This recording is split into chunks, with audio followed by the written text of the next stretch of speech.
Hello, ladies and gentlemen, and welcome to the Smark Tank. I am Shannon Epstein, alongside the wondrous one, Bob Black. Yo, what's up, bros? How y'all's doing? I'm throwing this at the end of all my statements because That was like an S, though. That was like a hard S on Yous guys don't understand that this is what WWE's have led me to. I'm Zed. The Zed. I'm gonna stop doing it now. But All right, yeah, because you felt how annoying that was. Did I? Yeah, I think really? you. If you didn't feel annoying, and I've known you for 10 years, or over 10 years now, you would keep doing it. I don't feel annoying at all. But yeah, let's talk. You would keep going. All right, look, I'm gonna pose a big question because I like how we started last week's steroid allegation thing. Sure. You know, it got some traction, no comments, but traction. People listened. I want to talk about, are the Indies a viable source of income versus the WWE? Now, there's two schools of thought on this, and that is when you go to WWE, you're going to make the biggest fucking paycheck you've ever made in your entire life. Sure. Versus you are fucking hustling, you're bringing your merch out, you're fucking promoting yourself all the time, you're your own salesman, you're doing a lot of work, and maybe you're making just as much as you're making in WWE, but you're working hard for it, right? Sure. Or maybe you're making a little more initially, but you know, you take a pay cut to go to WWE and you don't have to work as hard. And they, you know, change your name to Kevin Owens instead of Kevin Steen, and You change your name to. then Vince McMahon owns your fucking namesake. Change your name to Cesaro instead of what was his name? I thought his name was always Cesaro. No, Holy It shit. was something else in the Indies. I'm such a non-indie mark. Yeah. It's pathetic. But in any Claudio, I do believe. event, that's his first name. Claudio is his first name. Or you're the fucking Young Bucks and Kenny Omega and Cody Rhodes, and you just fucking sell out a 10,000 seat arena with just your fucking name. It's beautiful. And the reason I'm posing this gigantor question is because the reports are going to be that WWE is going to be more aggressive. We talked about this last week, but I want to delve in a little more. They're going to be more aggressive in getting Cody Rhodes and the Young Bucks and Kenny Omega. Yeah, they're gonna try to sign him. They're going to fucking we throw we talked about this yesterday. butt tons of money. Not yesterday, I mean, not last week, yeah. Last week, yeah. but tons of money at them. And But tons. what do you think if you are, you know, any of those guys? What do you do, Bob Black? So here's the deal. Okay, if you are a mid-card, lower mid-card performer, Like an Apollo Crews or right something, you can probably make as much money you're making in WWE, if not more, on the Indies. Because you get to build your own brand, you get to sell your own shit. You don't have WWE taking a little cut from your stuff. You're hustling, though. Yeah, you're hustling. But you also don't get residual checks. You don't get, stuff like that. If you are a main event star, main eventer, if your name is Roman Reigns, if your name is AJ Styles, if your name is Seth Rollins, if your name is Dean Ambrose, if your name is well, they're not any of those names on the Indies. Yeah, well, Brock Lesnar if your name is Bryan Danielson.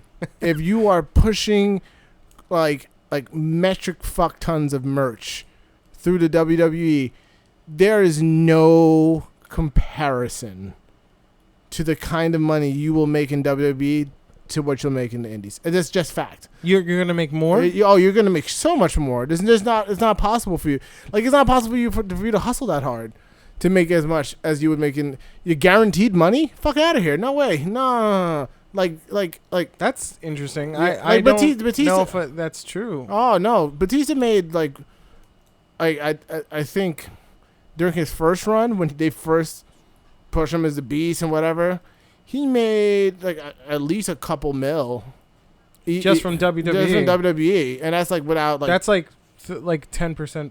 Of all merch sold. Yeah, I think. yeah. So they give you pretty shitty deals, from what I understand. Yeah, and I think Cena makes 30%. Cena made, and he's top or something like that. Yeah, so it's like I mean, and also you got to remember, it's like, okay, you're like 10% of merch sold, but it's like That's a lot of money. But like, yeah, the difference is 10% of merch sold in WWE, 10% of like 100,000 shirts moved or some shit or something with your likeness on it. Yep. So that's like, if you are out in Indies selling your shirt and you have 500 shirts and you get to keep all of it, that's great. 500 shirts, sell for $10, $15 a shirt, might make a couple grand. Yeah. Maybe if you're lucky, 10 grand. Like that's like a sneeze at like 10% of 100,000. Right, with online sales, yeah, with the machine going. Yeah, like so you're wait. Maybe I'm a little confused. Sure. You're saying that there's no comparison to how much you're going to make in WWE versus how much you're going to make in the Indies. I'm saying if you are a main event guy, yeah, there's no comparison. If you are a mid-carder who wants to build up your name and your reputation... Okay, so if you are Kenny Omega in the Indies, you're going to make a lot more in WWE. Absolutely. That's what I thought. Yeah. Like, if you're going to... If they're going to pull Kenny Omega, and he's like, look, like, who is, like, notorious, like, he loves his control, storytelling control.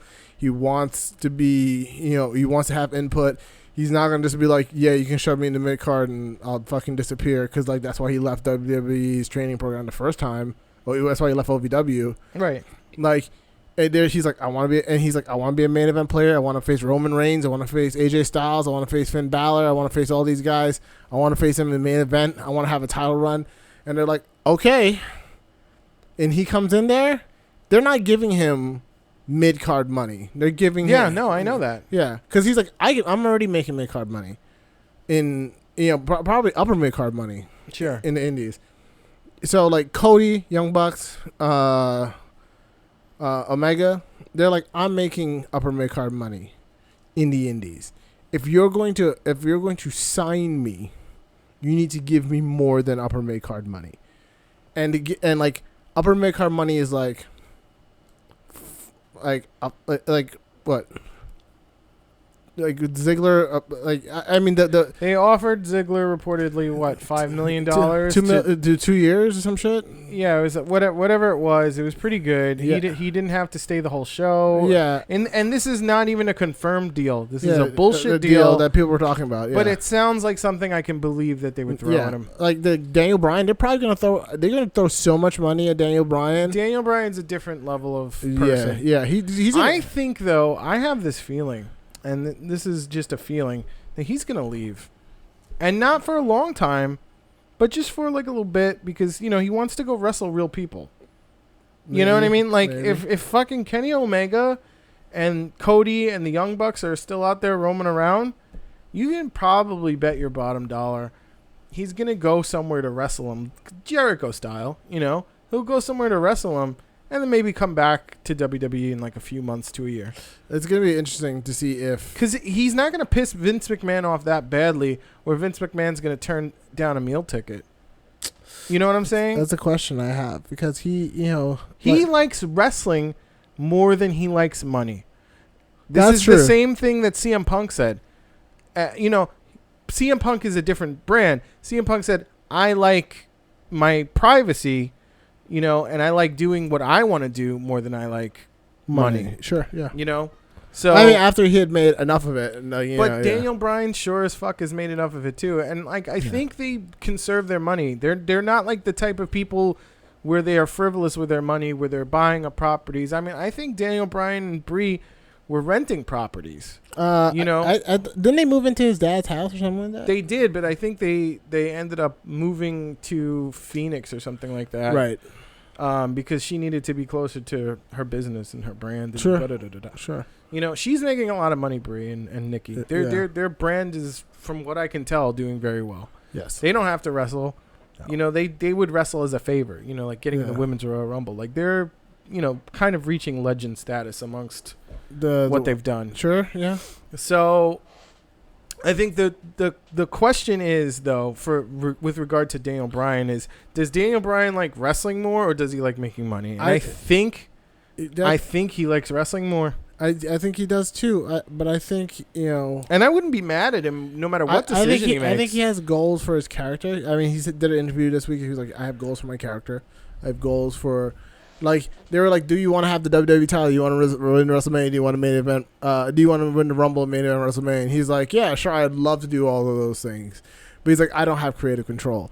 Like, you know, he's like, I have things I'd like to do for my character, like my storytelling, my gimmick. That's what I focus on. So yeah, I could see him possibly being like, all right, I kind of want to go do this all in thing. And, like, you know, maybe, just maybe. Because Daniel Bryan is the same person as Bryan Danielson. Yeah. You know? Just maybe being like, all right, Vince, I'm going to do it. You can't stop me. But, like, I also think that there's a part of Daniel Bryan. I think that, you know, you throw enough. Everybody's got a price. And that's the one thing that remains true with what Ted DiBiase said. Sure. Everybody does have a price. For the $1 Million Man. And if you throw enough perks and money at Daniel Bryan, there's going to be a tipping point with him where he'll go, well, I don't need to wrestle them that badly, you know? Like, yeah, I know. Like, it's like, all right, look, man, you don't have to do the fucking live events. Yeah. But you'll make the live event money. And he's like, you know, like. Yeah, no, he's going to, like, I think they're going to set, like, they're going to send a metric fuck ton of money at it. Like, that's what the check is going to say, a metric fuck ton. So, like, you... Metric fuck ton is what, though? You know what I mean? Like, what is that? Like, what do you think? 10 million, 20 million? A metric fuck ton is like... So, like, it's like a ton times 10. That's probably like a metric fuck ton of money. So, it's just going to be like a shipping container of money that they're just going to give to him. And he's going to be like, okay... Yeah, I'll do it. Whatever, man. Yeah. Like I said, I feel like there is a tipping point with him. Like, you know, where they'll throw perks at him. Like, look, we'll give you very limited creative control. What? You know, like, I mean, like, super limited, like, but you'll have it. They're going to throw Brock Lesnar money at him. Probably. He's well worth it, you know? Yeah, no. I mean, like, here's the thing, you know, and I've been seeing, and even in fucking SmackDown, he said it. On SmackDown, of all fucking places, he's like, I was going to quit, but I made a promise to Vince McMahon that I would carry out my contract. Yeah. So I did. I carried out my contract. Contract's coming up. I haven't said jack shit about it yet to anybody or anything. Yeah. People are just assuming shit. We're part of that assumption crowd. Sure. And you know what? I'm going to assume, I'm not basing it on any fact whatsoever, that if I know him, which I don't... that he's going to want to actually wrestle these fucking people because he doesn't know if he'll get to wrestle them in WWE. He has more control of what he does outside of the confines of the World Wrestling Entertainment. We'll see. I don't know. I mean, all I'm saying is that...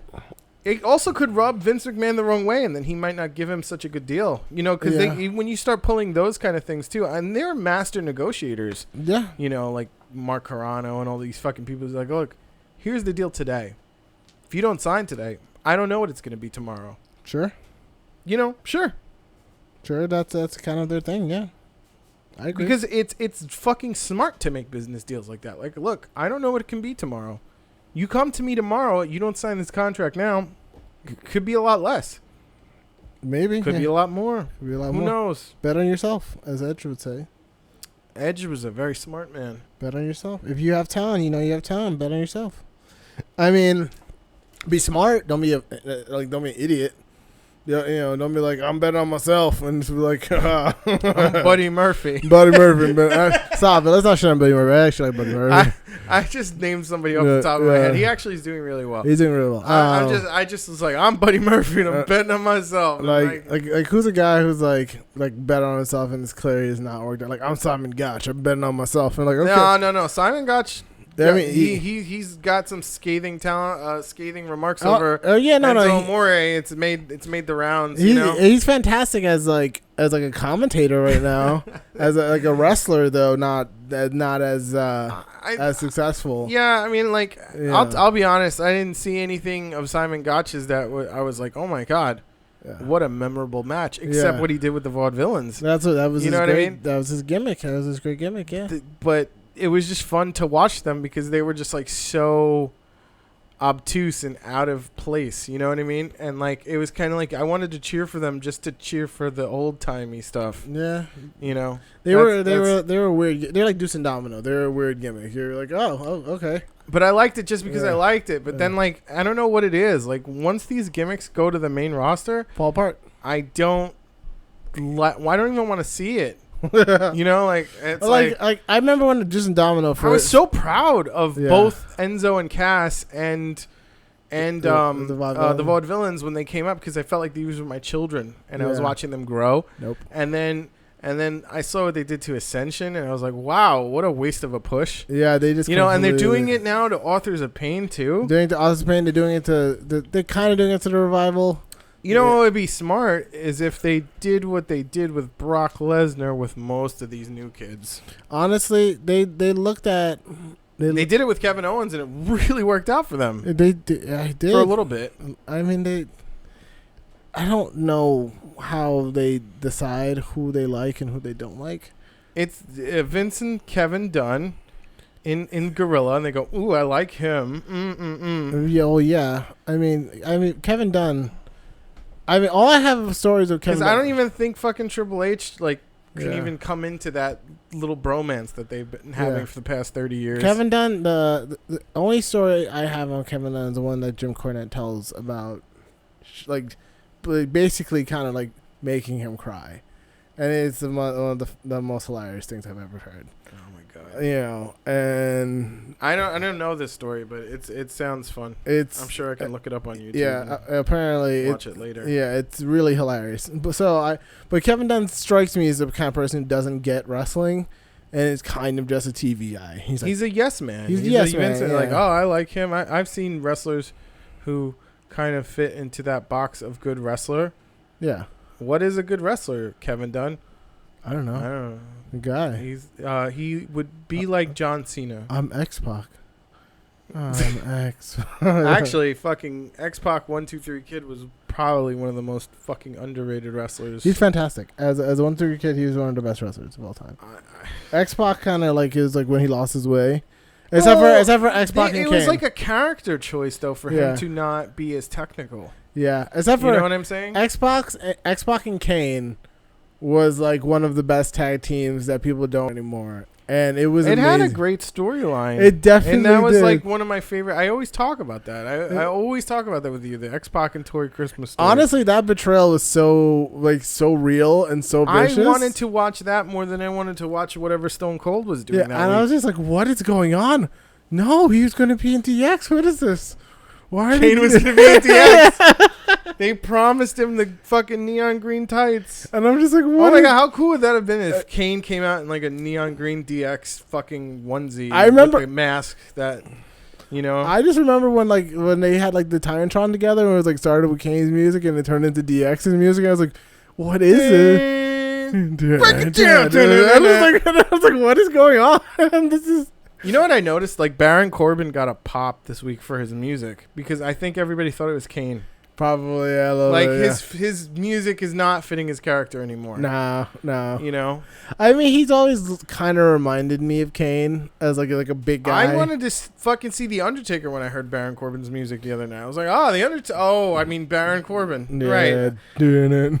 Like, it doesn't fit him at all. It's so fucking weird. His whole shtick. BC. So I think if they throw main event level money, thank you for bringing us back on track. At the Bucks and Omega and Cody, they're probably gonna sign. I mean, like they could just be like, no, I really like the money, I like the freedom, and I respect that. But it's just they do make a lot of money. They do. I'm not on saying their wrestling tees. Yeah. .com store and all that shit. Yeah, and they may be making as much money as if they signed with WWE. Like they also have to deal with Hot Topic. They definitely make their bread. I'm not saying they're not making their bread. But that's what I'm saying. Like, they're beyond main event level. They're kind of like WWE superstar in the indies. Yeah. So what I'm saying is I don't think if the Fed is going to come knocking, they're going to be like, here, take mid-card money to leave the indies when you're making upper mid-card money. Because they're going to be like, no. Yeah, no, of course. I mean, and there may have to be even some sort of guarantee for merch sales. Sure. Like, they may have to. Who the fuck knows how much your lawyer makes per hour to fucking hammer out these details as well. You know, it's like, all right, well, look, the Young Bucks guarantee, $2 million per year in merch sales. You have to guarantee that whether they make it or not. Sure. On top of their salary. Like, who the fuck knows what kind of crazy shit Be great. you're gonna fucking hear. It's gonna be lots and lots of money, bro. It's Scrow. It's gonna be great. I don't know, man. You know what really worries me is Matt Hardy. Matt Hardy was where everybody else was in their indie stardom. I mean, like, I'm not saying that they should sign, but it's just there's no guarantee Vince is gonna like you and be like, all right, cool. We're gonna sign you for $100 billion a year, but you're gonna be in NXT. I think if I was the Young Bucks, I'd be like, sure, I'll do that. I don't really give a shit, But like at the same time, it's like also, what's your purpose for being? Right. Like, do you like fucking wrestling? Do you like the way it was in the Attitude Era? Because you're never gonna get that unless there's competition with the WWE. I feel like I feel like there are guys who can profit from being in NXT that were on Indies, who are really popular on Indies. Like Ricochet, I feel like it was smart for him to sign because it's like he can go to the main roster, right, and tear some shit up, and like in a world where Brock Lesnar is no longer champion, he can become a contender. Like he has like even if you took away all his high flying shit. He still has enough moves and athleticism to just be a straight wrestler. Like, right. It's a straight mat wrestler. He can fucking do it. He's fantastic. Right? Like Keith Lee. He kind of looks tall in the Finn Balor sense. Yeah. You know what I mean? Like, he'll stand toe to toe with like Finn Balor, and like he's got muscle mass and like yeah. Oh yeah. No. He's got a good look. So does Finn Balor for that matter. Yeah. But like, I mean, in a world where Brock Lesnar is the WWE champion, guys like Finn Balor, Seth Rollins. in a world never where gonna get pushed. In a world where there's a Braun Strowman and a Brock Lesnar. I don't think it's a tough. I don't think Strowman. I don't think Strowman's ever getting that title. I'm gonna be very honest with you, because it would collapse his character. It would completely crush everything about his character. I don't know. I think he could get his title, and I think he could easily lose it in like an Elimination Chamber scenario or Money in the Bank for the title scenario. Honestly, there's ways to get it off of him without hurting him. There's a reason why a lot of big guys don't get title runs, and it's because they don't need the title. That, and how do you get it off of them believably? Sure. But I think the number one reason is they don't need it. He doesn't need it. He is a walking, talking gimmick. That's right. Yeah, he's an attraction. Yeah, he is an attraction in and of himself. He flips over things. People. He did it again. Yeah, he did it again. Yeah, he did it again. People tune in to watch him flip shit over. They don't tune in for him to be a fucking WWE champion and power slam people. That shit is like secondary. That is so sad that that's his finish. Yeah, like that's his secondary shit. Like people were like, okay, power slam him again, Brock. Braun, power slam him again. Yeah, Freudian slip. Actually. Yeah, do it again. Do another power slam. All right. Like people don't give a fuck. They're like, now flip something. Now flip the ring over, Braun. He's like, okay. Nah. And you're like, oh my god, Braun Strowman flipped the ring over. It's in the crowd now, and like people were like, "This is awesome." Like that's what people come here for. Like people go to see, Seth Rollins wrestle. They go to see him like in a match. Sure. Like people go to see Braun Strowman because he's CrossFit Jesus, Yeah, they go see Braun Strowman pick shit up and then put it down. And put it down, but like flip it. Or flip it. Yeah, put it down in a way that it's not supposed to be put down. It's not that's not supposed to be where it's. I think the next big thing for him would be flipping the ring over. I feel like he might do it, like turning it on its side or something crazy. Like he's probably going to do it. They're working it out. I feel like they're working it out. Yeah, because there's going to be hydraulics probably involved. Of course, some shit. Of course, and counterbalances and whatever. Yeah, like he's not going to do it like by himself. He's not going to just lift up the fucking ring. That's crazy to talk about. Like he's going to do it. Yeah. One day. And then he's gonna take the Titantron down. That's like his retirement. Is that a thing? Is the Titantron still a thing? I guess. I thought it's just an LED screen in the background. He's gonna bring this LED screen down. He's gonna bring the Lightning-tron. He's gonna flip the ramp over. Oh, that's a good name for it, the Lightning-tron. Yeah, like I feel like that's his peak. But that's why that's why he doesn't need a title. He doesn't need him having a title will break his character. Unless you're gonna turn him into like the bruiser monster that he should be.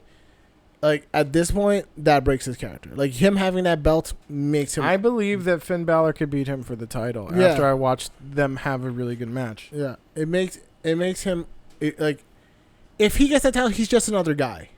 Like I mean this. Yeah. Like he's not interesting if he gets that title. Brock Lesnar needs the title to be interesting. Because otherwise he's just Brock Lesnar and he does F5s. Well, unless he has those hardcore matches like he did with Cena a while back, like where it was like, oh, this is gruesome. Yeah, like that's or like that Randy Orton style deal where he just like, I'm just gonna punch Randy Orton in the face. Yeah, and watch him bleed. Yeah, it's gonna be good. That's the thing the thing about it's Brock, supposed to shock fans, but it doesn't shock me when I've seen ECW and the '90s Attitude Era. Absolutely. Lesnar's whole thing is like, I need to dominate people to be interesting. Braun Strowman's whole thing is I need to dominate objects. I need to dominate my environment to be interesting. I flipped your car. Here's your car, Kevin. I feel like his new gimmick should be he just flips people in porta potties. I feel like I got the porta potty on my shoulders. I've been carrying Kevin all the way out here. And the next thing after that is he should join the cast of Impractical Jokers. Pretty much. And just fucking be like, yeah. Hi, I've got spaghetti in my hand.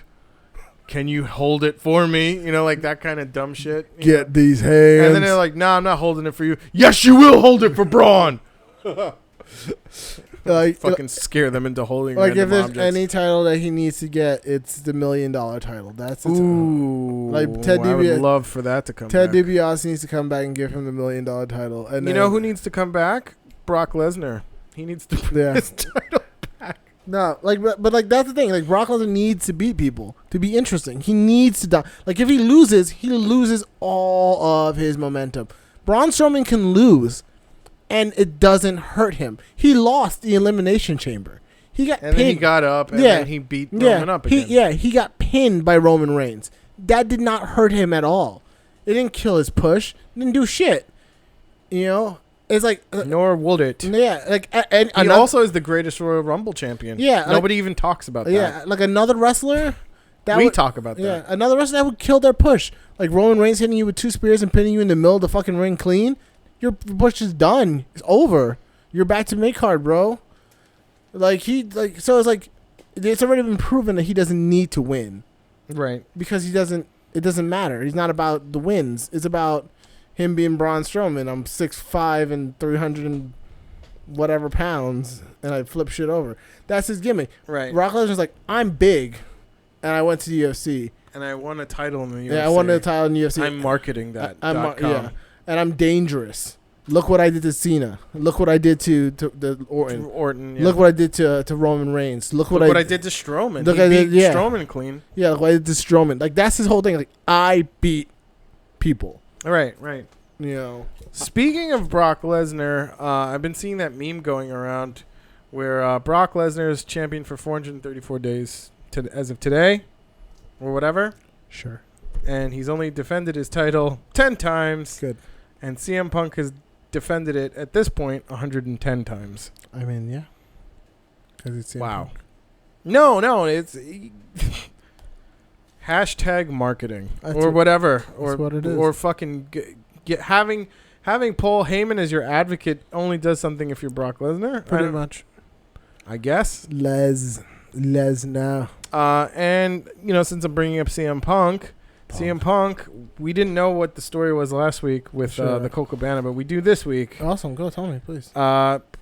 Apparently, Colt Cabana had a cease and desist order to pull down the podcast. Right. The Art of Wrestling podcast with CM Punk for defamation and being sued by Dr. Chris Amon. Right. And they said if you pull it down, then this lawsuit goes away. Sure. And he said, okay, I don't have the money to fight this. I'm going to take it down. Right. CM Punk goes, no, don't take it down. I want it up. I want it there for the world to hear, and I will pay your legal fees. It'll be covered 100%. This is really a lawsuit against me more than you. I'm going to pay for your legal fees. And Colt Cabana's like, cool. They have their falling out or whatever the fucking case may be. Right. They were talking during the trial, But CM Punk texts him later. He's like, listen, dude, I'm only paying 50% of your fees. You got to pay the other $250,000. Wow. Cabana's like, bro, I don't have this fucking money. What are you talking about? You said you were going to pay it. Now, this is one side of the story. I don't know what is true. I've heard, two things, and nothing is concrete. This is just like a verbatim, like what I've heard. Sure. Okay? There are people who are sympathetic to Punk within the business, but they can't say anything because, there's a lawsuit, and they're both going to keep their mouth shut until the lawsuit's over or until it gets settled or whatever. Sure. Apparently, Colt Cabana is suing him for the legal fees plus $1 million. Nice. I don't know why he's suing him for the extra $1 million. I think it has to do with emotional distress. I don't. Woo! It's not emotional distress. It has something to do with like a loss of income due to the trial, maybe, or whatever the deal is. He was not making. No, he wasn't. No, he wasn't. On the Indy, dude. Look, I'm not. This is not even correct information. This is just kind of like what I gathered the story is. He should be like, CM Punk put me in a position where my emotions, I had a lot of stress. My body was. I think he did get like something affected him to the point where he's adding that $1 million. He should go into court and cut a promo on the witness stand on CM Punk. He should be like, CM Punk abandoned all of us. You abandoned Ring of Honor. He's like, sir, like Mr. Cabana. We're like, hold on. He abandoned. I'm gonna read this affidavit. Your Honor, I went through the trouble of writing it and signing it. So I'm going to get on this witness stand. I'm going to take this microphone and I'm going to air my grievances live in front of the millions and millions of fans at home. Because if my name isn't Colt Cabana, I don't know what it is. Because I do have the cult of personality. Mr. Cabana, you're buy the t-shirt on t-shirt. You're in a courtroom. You can't. What? You just answer the questions, Mr. Cabana. I can read the affidavit. Sir. Just answer the questions, okay? And then he cuts another promo. You know what? I'm sick of the U.S. court system. And I want to tell you, I want to air my grievances. I don't even think Colt Cabana is like this. Like this is just me cutting a promo. I forgot what his gimmick is. I think his gimmick is like the teacher of wrestling. He's like the art of wrestling? Yeah, well, that's kind of his gimmick. Like he's like the professional. Oh, he's like a teacher. He teaches wrestling. He's the dean. What was the dean? It was Shane Douglas. Dean Douglas. Shane Douglas, yeah, Dean. It's fucking crappy WWE. I see you as a professor. He's like, dude, you don't even know me. I'm like so not the professor. Like, no, you're wrong. You can pull this off if you grab the brass ring. He's like, dude, I fucking threw the ECW title and said, fuck this shit. The WWE doesn't care about that. They don't know who that is. They know about Shane Douglas, the dean, the teacher, the annoying teacher. All right. Yeah. And you're going to be the Rooster Booster. What? Fucking, where do they come up with that shit? All right. So what do you think about that CM Punk lawsuit that I mentioned to you? CM Punk needs to figure out what he wants to do with his life. That's what I think he needs to do. He's going through a lot of shit right now. I mean, he could afford to fight it because he's got money. Yeah, he's got lots of monies apparently. He's got the residuals. Whatever. Colt doesn't. Yeah, no. I think CM Punk should just pony up and pay the fucking legal fees. Honestly. Well, he should have done that. Yeah, you should just pay the fucking legal fees. Because it would have probably been cheaper than even having this like negative press coming his way. Yeah, it's just and like apparently people were booing him in Chicago, yeah, like that. You should just pony up and pay it. Like if he said he's gonna pay, he should just pay it. But we don't know. And maybe he always said like, no, dude, it was always 50%. Like you wanted to be in this lawsuit just as much as I did. Who knows what the fucking story is? Yeah, we'll see. We don't fucking know. All we hear is what Meltzer tells us, right? That's true. We'll see. Speaking of Meltzer, he was saying how he's disappointed with the Iconics on SmackDown. I think he said that like a couple months ago when they first debuted. No. This was recently. Recently? Yeah, he said he's really disappointed, and Peyton Royce looks a lot. She used to look a lot lighter. He did say that, yes. Right. Okay, Yes. and this is where it went to dog shit, because then he got basically mobbed by like Seth Rollins and Renee Young and Peyton Royce herself, and she was like, I face body shaming issues on a daily basis, and it's really cool that you're saying this as well. Yeah, that's true. Now, who the fuck knows what he meant by lighter? I Because mean, she had breast implants done. She did. She had breast implants. And apparently that's something he could have been referring to, but he didn't communicate it well. I mean, maybe he didn't want to say, she also looked lighter because her tits were smaller, and that's something that he's into, or whatever. I don't personally haven't seen her on SmackDown enough to even fucking notice whether she gained or lost weight. I honestly haven't seen to be it, really fucking real. I haven't seen the Iconics in. I haven't seen any of them, for a and like while. I don't think we're gonna see them until they unveil some sort of women's title. Yeah. Or women's tag title rather. That's what I meant to say. Women's tag title. Some sort of women's tag title, because I feel like that's what they're prepping for with Sasha. What is it? The Boss and Hug connection. Whatever. How do they? You know what? It's because like people keep watching this shit product. This is why they keep producing shit. Yeah, pretty much. I honestly wish people would just only watch New Japan and ROH and TNA at this point. It's Because they're the and Lucha Underground. Like everybody should just stop fucking supporting this junk. I mean, honestly, I'll say this about the Peyton Royce thing. I think Meltzer. I don't think Meltzer was in the right to talk about her looks, but I also don't think he was necessarily in the wrong, because he, they're like, he can say whatever his fucking opinions are. He can say whatever he wants about what someone looks like. But he did apologize, which is cool. Which is cool, like, I mean, I'm not like I don't particularly agree with like body shaming people, but like if he's like, I don't find her attractive, that's his fucking prerogative. He is right to say. I mean, that being said, it's also Peyton Royce's right to say fuck you. Yeah, exactly. Absolutely. Seth Rollins to be like jump in, and Seth Rollins said -6 stars. Yeah. I mean, and like people, like, let's be real, like WWE wrestlers don't particularly love Dave Meltzer, so it's reality. He doesn't particularly love WWE according to his rating system anyway, and it's not like they're trying to go out and put on great wrestling matches anymore these days. Not really. I mean, the last opportunity I would say they had to put on a great wrestling match was Nakamura versus AJ Styles at Mania, and they just were like, no.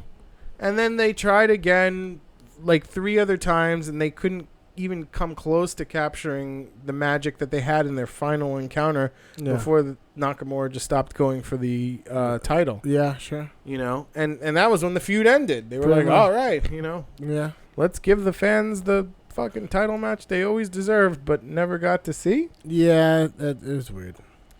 Speaking of Shinsuke Nakamura, his book was released this week, and something notable came out of that book. It's been making the rounds. Shinsuke Nakamura wrestled Brock Lesnar one time in NJPW. He did. And he said that he felt like Brock Lesnar just wasn't like a human being, basically. He was just this cold dude who really just wanted fucking money and didn't give a shit about wrestling. And he said it felt very cold. Mm-hmm. And he said it was the only match he wrestled where he cried after. Sounds like Lesnar and NJPW. Sounds like Lesnar now, really, but sounds like sounds like what he did to Ambrose. He's like, look, man, let's do this fun stuff. I really love wrestling. Yeah, and then he's like, you know what I love? Well, I love this magazine for the frontiersmen. How about you get me a steak and some mashed potatoes? You're new here, right? I've been here since 2002. Yeah, no. Yeah, that's just Lesnar, though. It sounds like Lesnar. It sounds like they're letting him be like this. I mean, that's how they're paying him to fucking be this. I mean, that's what they did in NJPW. That's what they're doing in WWE. He came back to NJPW to make money. Then he went to UFC, I do believe. I think he went to NGPW and he went to UFC. And then he went to the Fed. And it's like, all this is money. It's just cash grabs. He doesn't care. He wanted to be a football player, man. That's what he wanted. Well, here's the thing. And this is going to go with the beginning of the podcast where we talked about the Indies being a viable source. Sure. It may not be a viable source up front, but when Vince McMahon starts really wanting you, that's when the money comes out. That's right. That's when you're going to see, like, the Young Bucks signed. Oh, when, what a surprise. I wonder how much they offered them. That's when Daddy starts dropping the dollars on you. And he's got it. He's got it to drop. You just got to entice him. You got to shine your peacock feathers a little bit. You win a UFC title, Vince McMahon starts looking at you with, like, a fucking engorged fucking penis, and he's like, I got to have you in my federation. Yeah. I love it. You have a UFC title. You make my company legitimate. You have your own brand. It's so fucking sad. And I think that's what CM Punk was trying to accomplish by going to the UFC. Sure. If you listen to that Colt Cabana podcast, he literally says, I want to be that guy. Yeah. And then he went to UFC and just couldn't do it. He was too old. He's too old. He's too old. He didn't train enough martial arts in his life. He's too skinny. He couldn't go. He couldn't get into like the weight classes he needed to be in. I mean, if he would have just won that last match, he would have been justified in like, okay, maybe we'll let you fight again. Not to mention the buy rate just wasn't there this time around. Yeah, no. Mickey Gall ruined fucking his career. Sure. Or one could argue CM Punk ruined CM Punk's career in UFC. He wasn't ready for those fights. Let's just be blatantly honest. He wasn't ready. No, how much time does the dude have left on his body? He's got fucking road miles. He's in his 40s. I mean, that's the reality. I'm just saying. Yeah, and it's like he's not like he was Lesnar walking into a weakened heavyweight division. Right. He was walking into Shark Tank. That's right. Like that division that he's in is really fucking good, stacked with really good fighters. So it's like you can't Lesnar was a perfect storm. I think that he could go to a not as good UFC Bellator. Yeah, like something like that, like a Bellator or like whatever. Just where people who have names go to fight and win, basically. Sure. Sure. Yeah, I can see that. So, and I think that would actually be good for him. Because it would get his confidence back a little bit. It'd be like those Jack Gallagher fights we watched, where Jack Gallagher was just fucking destroying people. Yeah. Getting like legit dubs in fucking MMA. It's true. I think that would be good for him. Let's talk about Jin the Anvil. He's passed away this week. Yeah, it's very really, sad. really sad. That means like out of all the Heart Foundation members, Brett's the only one left. Yeah, pretty much. So fucking sad. My condolences go out to Jim's family. Yeah, definitely. To all the Hearts and stuff like that. And I know they don't even care about this podcast, but hey, it's the thought. Yeah, it's the thought that counts. And I know Natty's probably like devastated now. Yeah. So, I just I wish them positive energy and good thoughts. And stuff send out the thoughts and prayers. Yeah. I didn't say thoughts and prayers. I did one time, and then like my girlfriend told me like, why are you saying thoughts and prayers? That's what like Republicans do.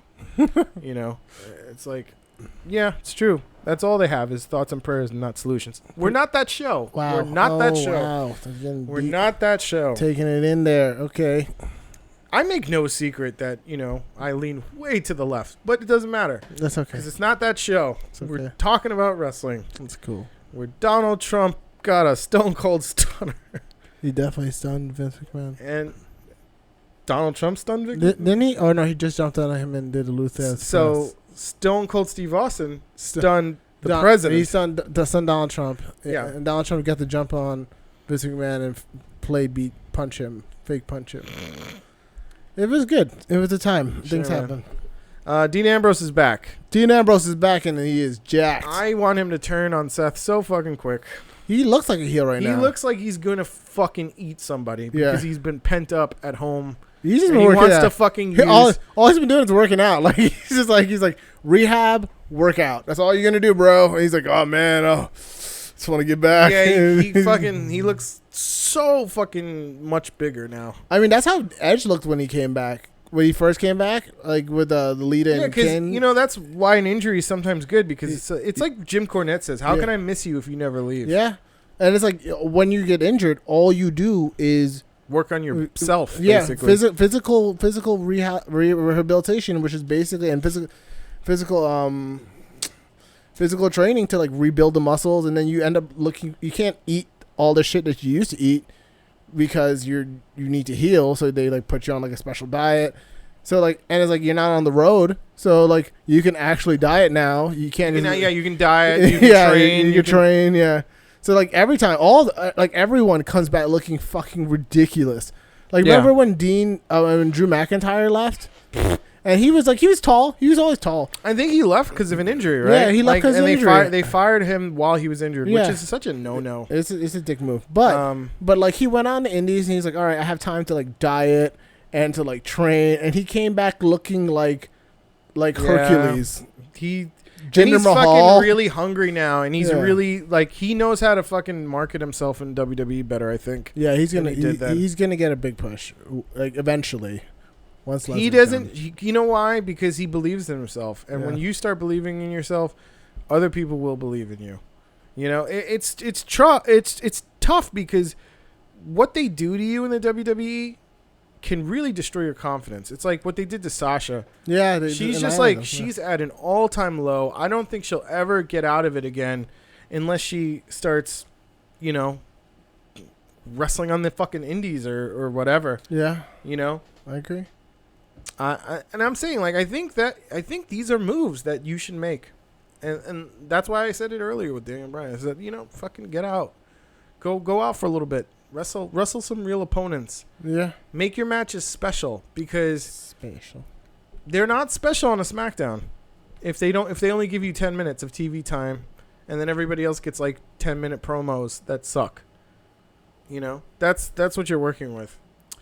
Speaking of things that aren't working, Matt Hardy is most likely retiring. Is he really? That's what they say. And Bray Wyatt's getting repackaged. Again? When did he ever get repackaged? I mean... When was he really repackaged? Like, what character development has he had other than losing the Wyatt family? Because that's not a repackage. It's just him losing his lackeys. Yeah, I mean, it's like he went from like my two favorite fucking characters in a fucking super tag team. They didn't even last a month and a half. He went from cult leader to bog wizard. He was a swamp wizard. He was a bog wizard, swamp wizard. Then he was Cthulhu. And now he's going to be Husky Harris? So Swamp Wizard, Cthulhu, and Cult Leader are all the same gimmick still. I mean, kind of. It's still the same guy. There was nothing different about it. Shades of the same gimmick. Shades. All right? When he still came out, I went, yeah! That never changed. That always was there. Pretty much. The only thing that changed was sometimes they gave him special effects. Yeah. And sometimes they had backstage vignettes or like movies that they tried to like bite off of the Hardy. Yeah. Like what the Hardys were doing in TNA. They were like, well, if this was working for those nut jobs over in TNA, this is surely going to work for our resident nut job. Yeah. And it kind of did, actually. A little bit, yeah. And it just never got the respect that it deserved, actually, because it took wrestling and made it fun. Made it fucking fun. And like Vince McMahon's like, what the fuck is this shit? Pretty much, yeah. And he told Michael Cole to say it right on fucking air. So chalk it up to all the things that worked somewhere else that somehow can't seem to work when Vince and Kevin Dunn get their grubby little paws on it. I mean, that's just what they do, baby. It's like they take a fucking diamond and then turn it into coal. That's what they do. They do the reverse baby. of what nature does. Yeah, baby, that's what they do. Ridiculous. Also, things that don't work. 205 Live still.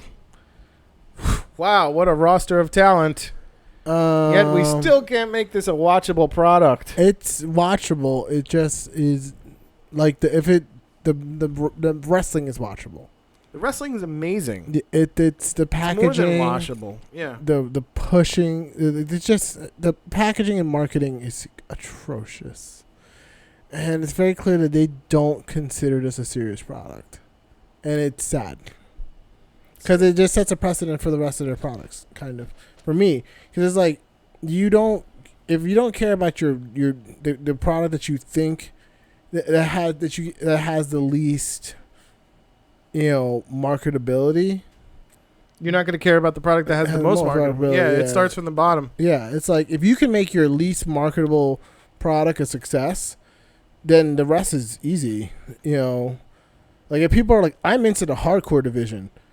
I love the hardcore division. and then the people are like, it's like, yeah, I'm really into the hardcore division. Your main event picture is going to be fucking super easy to sell. It's true. Because like if people are like, I really like the hardcore division, like I wonder what's going on. That was the shit bottom of the barrel, and I fucking loved it. I looked forward like, oh my god, we're getting a Crash Holly segment in a hotel room. Yeah, and where Al Snow's going to try to pin him while he's sleeping. Yeah, oh! It was great. It's like, oh my god, they're at Fun Time USA. Look at them using the go-karts. It's so good. Oh my god, they're in Brooklyn this week. Why not make a match? Yeah, he's like, oh my god. He goes on the slide and he's escape from the headbangers. What a brilliant thing. Genius. And it's like, that makes people like your other shit too. Even if they were not, like, even if they like may not have been interested in it. They may have been like, I don't really care about Stone Cold and all that stuff, whatever. And they're like, oh my god, you know what? I think I'm going to watch the rest of this product. Yeah, I might want to see what else is going on, and they do, motherfucker. That's how it works. Whatever, I'm done. I can't. So, also things that didn't work this week. Paul Heyman turned again. I liked it. I don't know. I liked it up until the point he sprayed him, because I thought, I was like, this is really good promo. This is a really good segment. Well, like when he talked about Alpha and Sika, and he taught him in Samoa, and I was like, oh, this is dope. And I was like, all right, shout out to Paul Heyman. This is a really, like, the crowd was into it. The crowd was like about it when he did like the reigning, defending, conquering, Roman Reigns. People were into it. I was like, oh, I think people might like this. This could be cool. You should do it. I think it would be amazing if we actually got some sort of genuine heel turn eventually. It would be. Dope. It would be really cool. But I feel like for the go home shows, for your second most, advertised pay-per-view of the year, oh boy, I don't even want to watch it. I'm not interested. I mean, I'm interested in maybe 3 matches on the whole card. I mean, SummerSlam is pretty flatlined. I'm gonna be real. Yeah, I mean, we went last year, and like you saw my reaction. I was like, when the Beach Ball came out, I was more interested, and then Cesaro ruined that. Did. Sure. And God bless him. He has every right to ruin that for me. And that was a great... Because I shouldn't be paying attention to it. I should be watching the Shield 2.0 versus the Bar in an amazing tag match. And it was absolutely. It was an amazing. But you know what? I don't know what it was. It just felt like they're shoving, and they're doing it again. This pay-per-view is supposed to be like 8 hours or some shit like that. Oh yeah. Start to finish with the pre-show, 8 hours. 8 hours of I don't happiness. have the fucking attention span for that. But you know what I do have the attention span for? For things that are enjoyable. Like, I said it too when it was 7 matches 3 weeks ago. I was like, they should just keep it at this. Nope. And give all the matches time and storytelling and like plot device. And if they need to add a 9th match, maybe make it a qualifying match for the women's title that they'll promote next month's pay-per-view. For the people who aren't getting, like, not on the card or whatever. At all. But instead we got 13 fucking matches. I mean, like, do you really want to see fucking the B Team versus the Revival? Not really. No. Do you want to see Rusev and Lana versus Andrade and Zelina Vega? I want Andrade versus Rusev, but not really the other two. Sorry, no. Yeah. I mean, Zelina Vega is an amazing wrestler. I'm not trying to take anything away from her, but I'm just saying, like, I don't want to watch the mixed match challenge again. We had that. That was fun. Maybe leave it at once a year. I'm glad that it happened. And I don't want to see Finn Balor versus Baron Corbin again. Unless it means nothing to me. There's no stakes on it. See, the thing is, they fucked up because that was their time for him to pull out the demon. Oh, Unless they're waiting for him to pull out the Demon at Royal Rumble, which would be dope. And he has to win. If he put out the Demon at Royal Rumble, he has to win. Yeah, he hasn't brought out the Demon in like over a year. I Yeah. think the last time he brought it out was against AJ. Yeah, he has to bring out the Demon. If he brings out the Demon at Royal Rumble, he has to win. They cannot take that away from him. He has to enter first. I mean, he's lost in the Demon costume before in NXT, so Yes. it's not like it's impossible. But I don't know if he's dressed up as the Demon on the main roster and lost. I think he's always won or something I like think that. they should be like, he comes as the Demon into the Royal Rumble, enters first. But you know, it's Makes kind of it all like the it's way. kind of like when you watch The Dark Knight and you're the Joker and you know that the Batman won't kill you, so you stand there and you go, "Oh, kill me." You know, it's like Yeah, that's it's true. like begging for Vince McMahon to say, "Well, I got to give you a loss." It's the same thing with Asuka. It's like, well, we know Asuka's on this undefeated streak. Who's gonna beat her? Who's gonna be ready for Asuka? Well, I love Charlotte Flair. I don't care if I piss off the fans. Yeah, pretty much. Same thing. Oh, Shinsuke Nakamura won the Royal Rumble. Almost 75% of all Royal Rumble winners win the title. I gotta squash this rumor. I gotta swerve them. I gotta keep them watching. Yeah. Keep them guessing. I mean, look, here's the thing. Yeah, WrestleMania might have been a completely predictable card, but it would have been a better fucking storyline. Yeah, pretty much. You know? Like, look, I'll take the Nakamura loss to AJ for this wonderful heel turn that we've gotten. Yeah. It's been fun. But, like, they're not even really showcasing him that much. Not really. He's getting, like, 5-10 minutes here and there on SmackDown. You know? I just sense over it. I mean, look, I'm not going to lie. I'm looking forward to this Jeff Hardy versus Nakamura match. I think that's going to be fucking cool if it gets time. It's gonna be great if You know, it gets time. There's a couple of Styles, matches. Styles, Samoa Joe should be great. Yeah, of course. I mean, there's like I said, there's like 5 matches that I want to watch. I want to watch Brock Lesnar versus Roman Reigns because I want to see if someone's going to cash in. That's CM Punk versus Vince McMahon in the parking lot. It's gonna be really great. That's what? No, I mean, it What should. year are you thinking? It should happen. It should. That's the match that should occur, where CM Punk just shows up and beats up Vince McMahon. That would be a fantastic match. Honestly, that would look really good. Is anybody scheduled to make like a main roster debut during SummerSlam? Probably. I think Aleister Black was probably scheduled for it, but Okay, but he got injured. injured. Yeah. I mean, I'm looking forward to personally seeing Gargano versus Ciampa live. I'm interested. I think that's going to be fucking awesome. They don't disappoint on NXT takeovers, no. and I'll tell you why. Because there is only like 6 matches on that fucking Sure. card, so you're going to see bell to bell amazing fucking wrestling.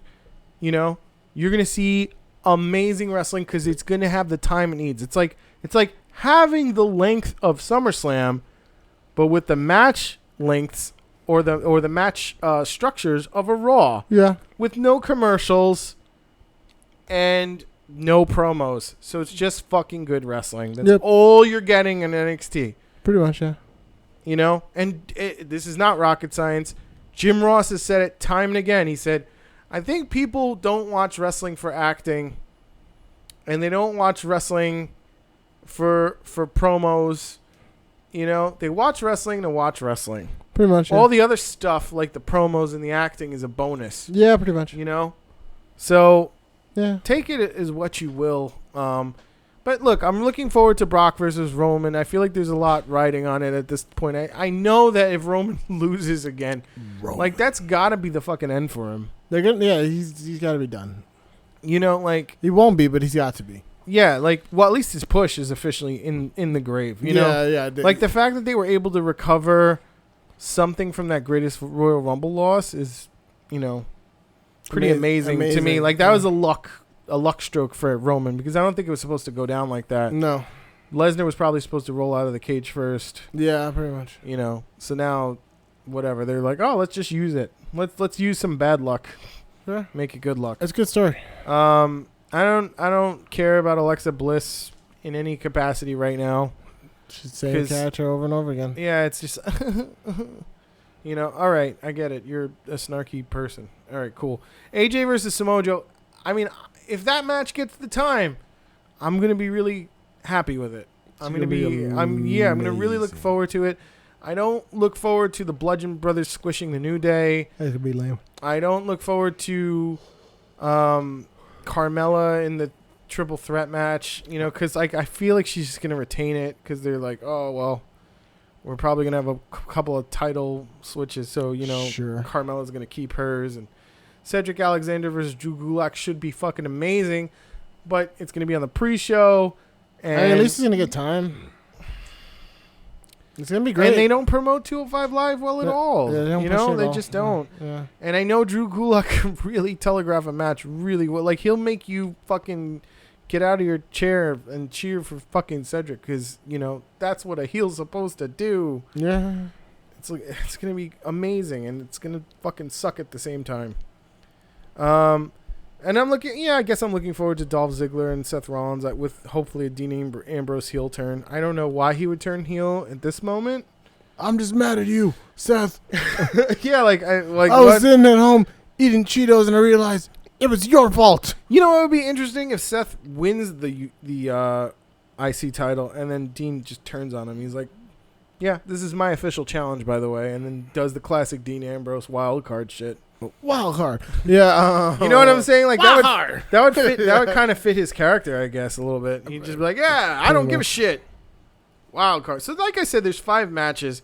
If this was only a 5-match pay-per-view with those 5 matches, and it was gonna be fucking the matches go on as long as they have to, Fight Club style, Yeah. it'd be a fucking amazing pay-per-view. Yeah. But the fact that they're loading it with B Team, Rusev, you know, I didn't even mention Daniel Bryan versus The Miz. I'm obviously, you know, looking forward to, if that story in the ring gets told correctly, Yeah. it's gonna be a classic. Yeah.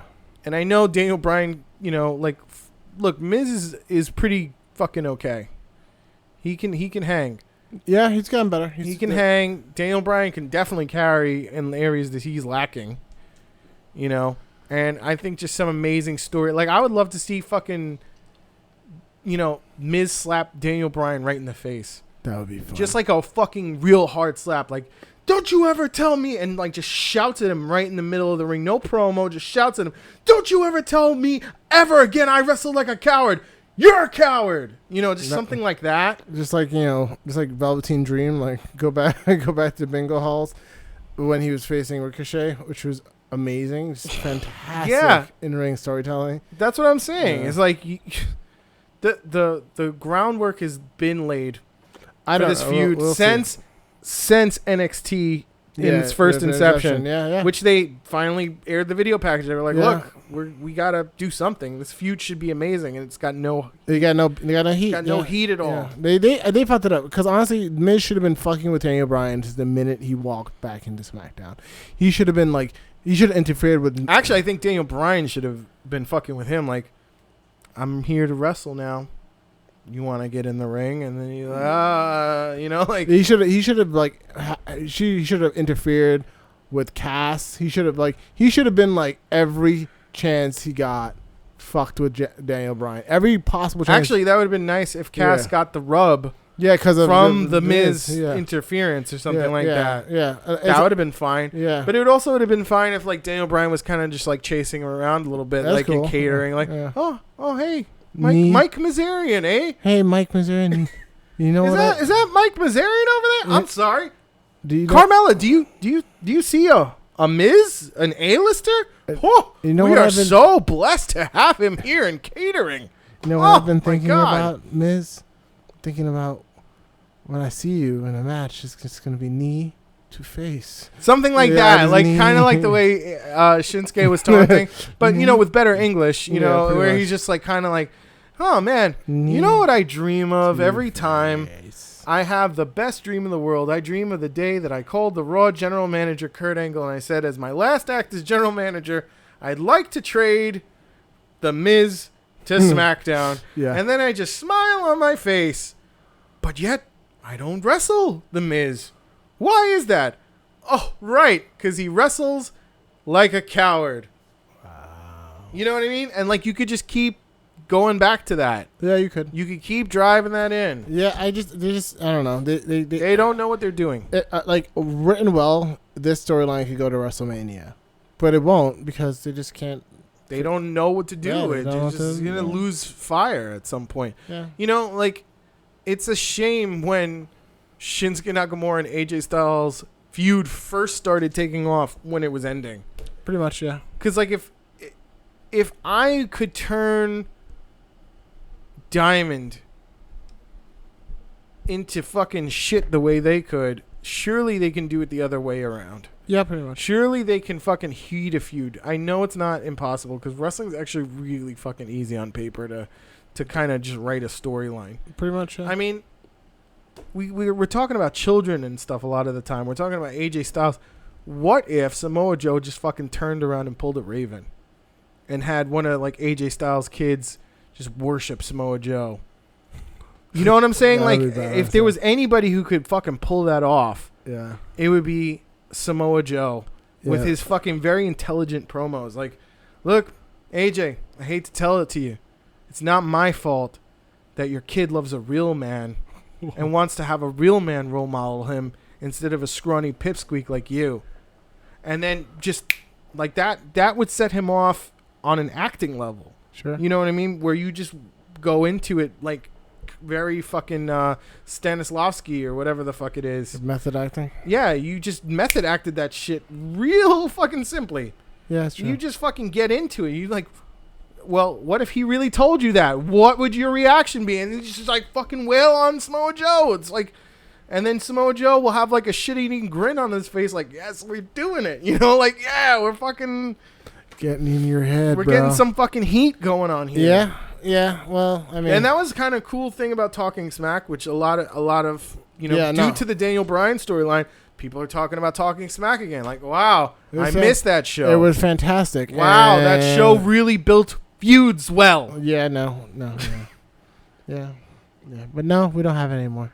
You know what actually killed Talking Smack was the thing that kind of put it on the map, the Daniel Bryan Miz segment. Pretty much, yeah. Because the Miz is like, he's a genius on the mic.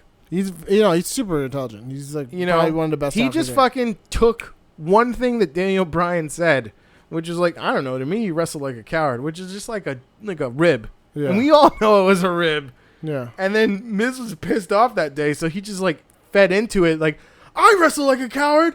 I wrestle like a coward. You're a coward. If you really wanted to be a wrestler, you'd quit the WWE and go wrestle in your bingo halls because they're the only ones who'd actually clear you. It was pretty. If you really loved wrestling, I really love wrestling because I'm here day to day. I don't get injured. I don't leave. I stay. I make movies. It was like, oh, that's so good. Yeah, I know. Yeah. And that's why, like, this is not a fucking hard feud to make mean something. There are stakes. Daniel Bryan's now saying he wants to prove himself. You know, like, there's stuff on the line to me. There's enough here to keep me interested. Yeah. They just sold it really poorly. Unfortunately, yeah. For 3 out of the 4 weeks, they sold it entirely too bad. Very poorly, yep. So, and this is your go-home SummerSlam. Who knows what the fuck's going on? I guess we can do predictions for the things that we care about, because I'm going to actually say I don't fucking care when I don't care about the prediction. Because there's no punishment. Yeah, whatever. Reigns goes over. Okay. Or he should go over. You know, we're not fans of Lesnar here, so I agree with you. Yeah, he should go over. I don't know. I think Lesnar's going to fucking go over again. Ugh. There's supposed to be a meeting at 4 o'clock on Sunday. Ugh. With Lesnar and the brass. And he's going to pitch a hard fucking sell of being the Universal Champion as well as the UFC Champion if, you know, he gets that far. Ugh, fuck that. I'm telling you, I have a feeling... I have a feeling we're getting more of Lesnar. And it's stupid. Absolutely atrocious. So my pick is Lesnar, actually. I want to go Roman because we just need to stand. Keep going. Bliss versus Rousey. I'm going Bliss. So stupid. Oh, Rousey wins by disqualification. Yeah, I'll go with that too. Yeah. But ultimately, Bliss retains the title. Bliss retains, yeah. AJ versus Joe. I really want to see Joe win. I would love Joe to win. I'm kind of over AJ at this point. I think AJ needs a break from the title, and he should chase after it like a real face. I feel like AJ's gonna win though. I don't think they're ready to take it off him. They're not. They're not gonna take it off him at all because of the 2K19. But this is where the swerves come in. So I'm gonna go Joe. I'm gonna go Joe. I'm gonna go AJ. That's fine. You're probably right. Bludgeon Brothers. Yeah, that we don't even need. I don't even need to say the opponents. Bludgeon Brothers. Kevin Owens wins the Money in the Bank, but that's my pick. Kevin Owens wins somehow. Owens wins. Yeah, I think Jinder Mahal is gonna fucking come in and fucking hit him once, and then be like, "Yeah, we won," and then like you're gonna see him running around the rest of SummerSlam, running away from Strowman or something like that. That would be pretty cool, actually. Yeah. You know, because like it's set up perfectly where, you know, even Sami Zayn could come in from like injury at this point and kick Kevin Owens in the nuts once, and then you won. Yeah. Because didn't Jericho do that? Jericho like forcefully hit Kevin Owens. Yeah. Made it look like he was turning, and he was like, no, I just wanted him to win. I didn't want you to win by disqualification. I wanted him to win. Yeah, no, I can see that. And they're like a team now, Jinder and Kevin, right? It's like a weird team. Whatever. They tag from time to time. They're both from Canada. It makes sense. Sure. Ziggler versus Seth. I want to say Ziggler retains. I will say Seth wins. Interesting. I say Carmella retains or Charlotte. Mella retains. Yeah, no, I'm going to go with Carmella. Just hard Carmella winning. Yeah, well, I want to say Mella retains, yeah.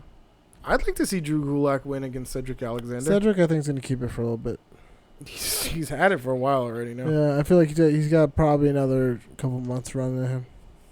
Sure. I mean, they don't care about what's going on in that. Yeah, no. In that division. Yeah, so like I feel Triple H is the showrunner. Triple H is probably just thinking, all we have to do is just give you time with the belt, and then we'll establish the fact that the belt is credible. Yeah. And then people will start paying attention once it's like, oh, by the way, Cedric Alexander has now had this belt for 2 years. Yeah, pretty much. You know what I mean? And nobody in the WWE has had the belt for that long. So pretty or much. A belt for that long. Yeah, pretty much. Nakamura versus Hardy. I'm really looking forward to that match. Because Nakamura is my favorite wrestler. Naka's going over. Yeah, Jeff Hardy doesn't need the title. He should actually be in the main event. And Orton's gonna come going towards the main event. And Orton's gonna fuck him up. So it's Naka. Sure. Okay. Because whatever. Nakamura is fine in the mid card. He's gonna pull his dick out and scare. We didn't even talk. I don't want to talk about scare that. Hardy. Finn Balor versus. I don't care who wins. Honestly, Balor should win, but Corbin might actually win. Actually, it's probably. I don't care.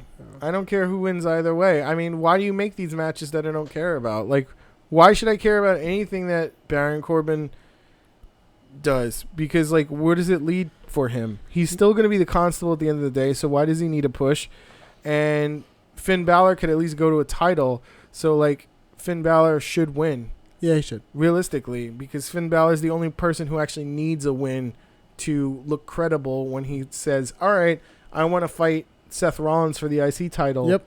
Or I want to fight Ziggler for the IC title. Yep. Both great matches. Corbin's still the constable. Finn Balor should win. Yep. Bryan versus The Miz. You know, I think The Miz should win. I feel like The Miz should go over, honestly. Dirty, not clean. No, dirty by every... Yeah. You know, maybe Maurice makes like a fucking comeback, that night. He should definitely go over, though. And then that could lead to something with like a program with Brie. Yeah. That'd be you know what I mean? And then entice Bryan to want to stay. You know, maybe they'll entice him like, oh, you get to do a program with your wife. I think that'd be fun. Kind of like what Rusev and Lana are doing. You know? We don't have to go to the pre-show matches. We're in the pre-show matches, though. We don't have to talk about that. Rusev should win. I'm going to go with Rusev and Lana. Sure. But actually, no, I'm going to go with Cien Almas and Zelina Vega with a turn from Aiden English. Aiden English. Yeah, I'm changing it. I'm changing it to that. That would be fun. B-Team and Revival. I mean, by all accounts, the Revival should be like the people that you're watching and going like, wow.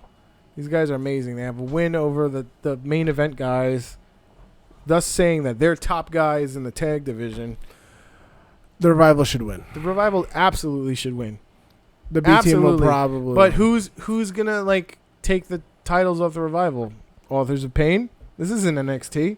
They're treating the Authors of Pain like shit. The B team is probably going to win. Yeah, exactly. And that's our SummerSlam predictions, I guess. Look, I'm going to go with the Revival, though, by the way. I didn't actually say. So, that was your go-home show this week. Yep. We also have TakeOver, too. Who do you think is winning that title? Ciampa retains. Ciampa, baby. Ciampa all day, day. And then EC3 versus... EC3 versus my favorite fucking guy, Velveteen Dream. Dream goes over. Finally? You think? Yeah. Okay.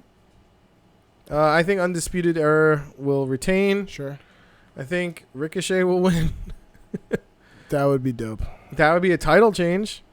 And, wow, Kairi Sane versus Shayna Baszler. That's a tough one, actually. Because I feel like Shayna Baszler's at a point where they could take the title off of her. It would make sense. Kairi Sane goes over, and then Shayna goes to the main roster on Monday. And then maybe fights Ronda Rousey, the new champion. That could be cool, but I doubt it's going to happen. I mean, that's a good setup, though. It is. It's actually something that's more fresh than Alexa Bliss just being the same old champion. Like, Ronda Rousey's a huge draw. Her as champion is pretty good. Shayna Baszler coming in as the new fucking tough bitch, motherfucking kick your ass. Yeah. Aces and spades deal. Like, she loses the title to Kairi Sane. Kairi goes over right before the Mae Young Classic. The Mae Young Classic winner goes against Kairi Sane. It's going to be either Io Shirai or Toni Storm, so it could be cool. Oh, man, that's such a stacked Mae Young Classic, too. Yeah. That's nice. You know what, man? I think Kairi Sane. If they have no plans to put Shayna on the main roster, then Shayna goes over. But if there's a plan, I feel like Kairi Sane versus Shayna is going to be a build feud, to Mania. Yeah, a longer feud because it should be because Kairi's amazing and she's an underdog character. So I feel like the women's roster is stagnant right now, and then putting Shayna Baszler and Ronda Rousey is more profitable leading towards Mania. Sure. Than Alexa Bliss versus Ronda Rousey. Sure. I don't know. Well, that's it. I'll be seeing these matches live on Saturday. I'm not going to SummerSlam this year because the ticket is too darn expensive. Or at least what they had left was too darn expensive. And I was like, I already have a subscription to the WWE Network. Yeah. I get the best seat in the house. Yours. And I can order pizza. Yep. Or whatever I want. Yep. And it's cheaper than going to a stadium. Is it? It is. It's like way cheaper, like by a lot. By like a whole lot, true. So, but that was wrestling. If you guys want to write into us, you can write into us at wearesmarks@gmail.com. You could also write to us on our Twitter at ILikeSmarks. You can also catch us on our Facebook at facebook.com/ILikeSmarks. And check out our friends at the Nation of African American Wrestling and the Council of Commentary. Thank you for tuning into the Smark Tank. We will not be back next week because I'm going to be in Santorini. I'm going to be in Greece. So we're going to take the week off. Yes. And it's good to say this now so that when people, maybe I'll upload one of our bonus contents that week or something like that. Yep. I think we got something. Remember that episode you fell asleep? Definitely do. Yeah. I don't know if that's usable. It's definitely usable. We should use it. All right. That's the Smark Tank. Later, guys.